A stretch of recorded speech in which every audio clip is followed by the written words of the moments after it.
नमस्कार साथियों, आप भी क्लास 10 के छात्र हैं और 2026 में आपका फाइनल बोर्ड परीक्षा होने वाला है। तो यह वीडियो आप लोगों के लिए बहुत ही इंपॉर्टेंट है, क्योंकि इस वीडियो में हम साइंस के यानी विज्ञान के 30 वैसे ऑब्जेक्टिव क्वेश्चन करवाने वाले हैं जो कि आपके 2026 एग्जाम में 100% तो नहीं लेकिन 90% आने की सबसे अधिक संभावना है। अगर ये 30 क्वेश्चन आपको अगर एग्जाम देने जा रहे हैं तो ये 30 क्वेश्चन आपको याद होने चाहिए और आप लोग 30 में से कितना सही बनाते हैं लास्ट में कमेंट में जरूर बताइएगा। तो चलिए बाबू, पहला क्वेश्चन स्टार्ट करते हैं और इसका आंसर सबसे पहले आप लोग कमेंट में स्टार्ट करेंगे कि निर्वात में प्रकाश की चाल होती है। कमेंट करिए कि निर्वात में प्रकाश की चाल कितनी होती है। बस कमेंट में ए और बी आपको लगाना है। चलिए करें कि ऑप्शन ए 3 × 10 के पावर 8 मीटर प्रति सेकेंड, कि 3 × 10 के पावर 8 सेंटीमीटर प्रति सेकेंड, कि किलोमीटर हो जाए कि मिलीमीटर। देखिए बाबू, निर्वात में जो प्रकाश की चाल होती है सबसे अधिक होती है 3 × 10 के पावर 8 मीटर प्रति सेकेंड होता है। यानी ऑप्शन ए आपका बिल्कुल सही हो जाएगा। अगर जो जो बच्चे ए दिए हैं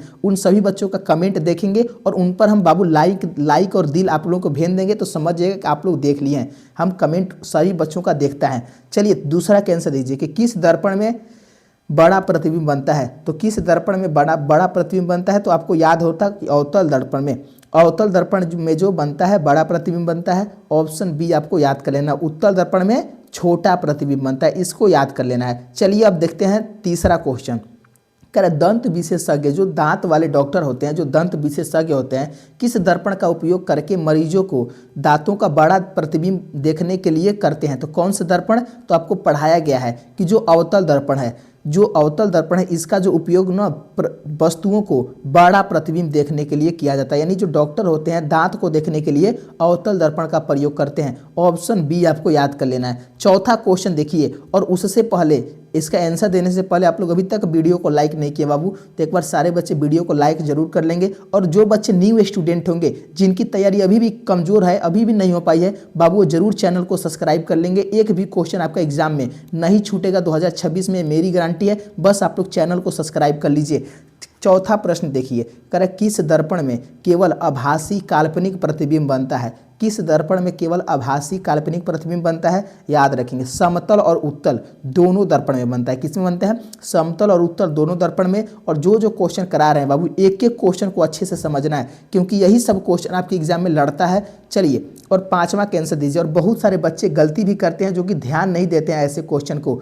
चलिए पांचवा कैंसर है कि मोटर चालक के सामने दर्पण यानी जो साइड मिरर में लगा रहता है कौन सा, तो याद होगा आप लोगों को कि साइड मिरर में उत्तल दर्पण का प्रयोग किया जाता है। किसका, साइड मिरर में ना उत्तल दर्पण का प्रयोग किया जाता है। ऑप्शन सी आपको याद कर लेना है। चलिए छठवां क्वेश्चन कर रहा है कि गोलीय दर्पण के परावर्तन पृष्ठ की वृत्ताकार सीमा रेखा का व्यास कहलाता है। तो जो गोलीय दर्पण के परावर्तन पृष्ठ की जो वृत्ताकार सीमा रेखा होता है उसको क्या कहते हैं, गोलीय दर्पण का द्वारक कहा जाता है। यानी ऑप्शन डी याद कर लेंगे, गोलीय दर्पण का द्वारक। और आपको लास्ट में बताना है 30 में से आप लोग कितना क्वेश्चन सही करते हैं, क्योंकि 30 जो क्वेश्चन लिए हैं इंपॉर्टेंट क्वेश्चन लिए हैं और सारे बच्चों को यह वीडियो देखना चाहिए, इसलिए शेयर जरूर करिएगा। सातवां क्वेश्चन कह रहा है प्रकाश का तरंग उदाहरण है। तो प्रकाश का जो तरंग होता है ना, विद्युत चुंबकीय तरंग का उदाहरण होता है। किसका, प्रकाश का जो तरंग होता है वह विद्युत चुंबकीय तरंग का उदाहरण होता है। ऑप्शन बी आपको याद कर लेंगे। यह भी इंपॉर्टेंट क्वेश्चन है 2026 के लिए, इसको याद कर लेंगे।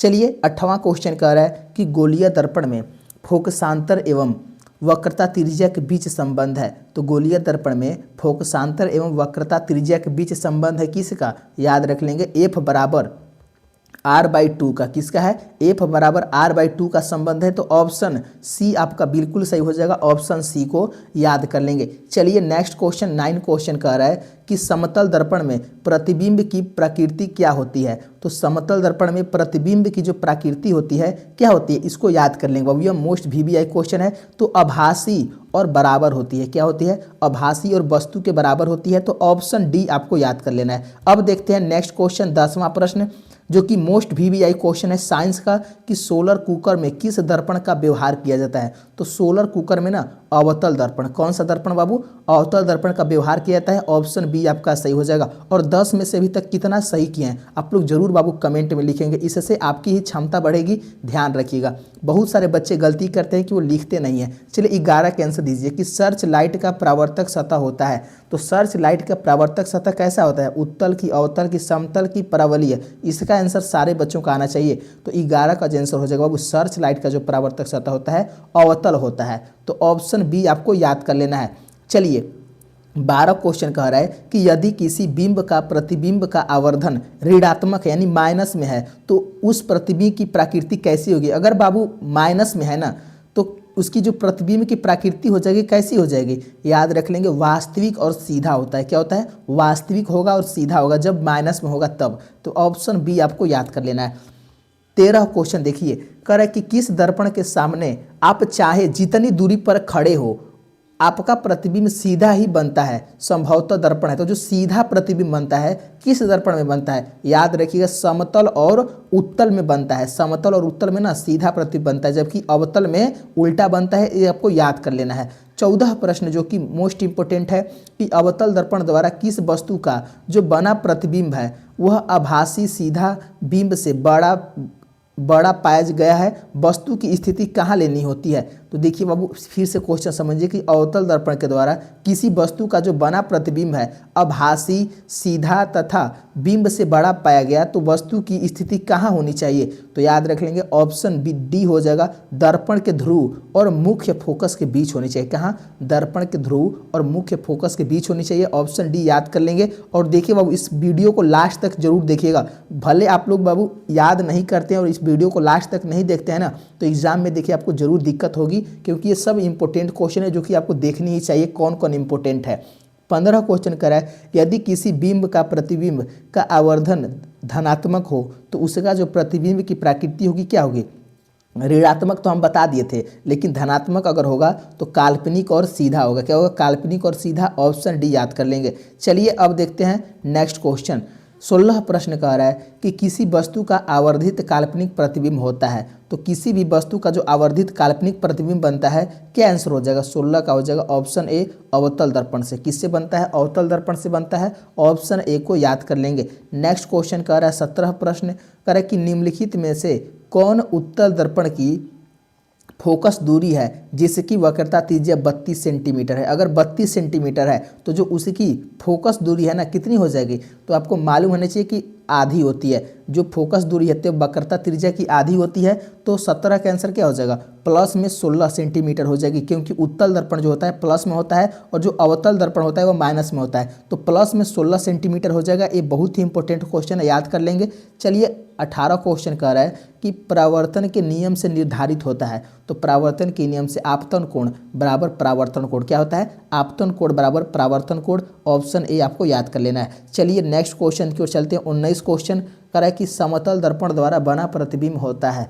तो समतल दर्पण द्वारा जो बना प्रतिबिंब होता है कैसा होता है? काल्पनिक होता है। कैसा होता है? काल्पनिक होता है। ऑप्शन बी आपका सही हो जाएगा, ध्यान रखेंगे। चलिए 20वां क्वेश्चन जो कि इंपॉर्टेंट है कि संयुग्मी फोकस केवल संभव है। तो जो संयुग्मी फोकस है केवल संभव है तो अवतल दर्पण में। किसमें? अवतल दर्पण में। ऑप्शन बी आपको याद कर लेंगे। चलिए 20 क्वेश्चन हो गया, मात्र 10 क्वेश्चन बचा हुआ है। तो 20 में से लगभग आप लोग कितना सही किए हैं ईमानदारी से बताइएगा बाबू।